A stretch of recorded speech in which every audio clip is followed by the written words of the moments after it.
Na Schádskej obštinskej rady rozpatraní 73 točky na témy zo zroboty lokálnej samoupravy i prinešení odvitujúce zaključenja i odluky.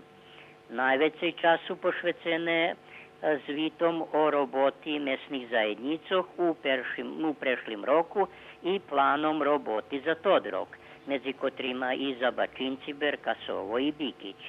Tiž tak menovaní členi dočasového cela po valaloh, kotri majú zadatok pririštať otrimovanie vyberankov za nových členov u mesných zajednicoch.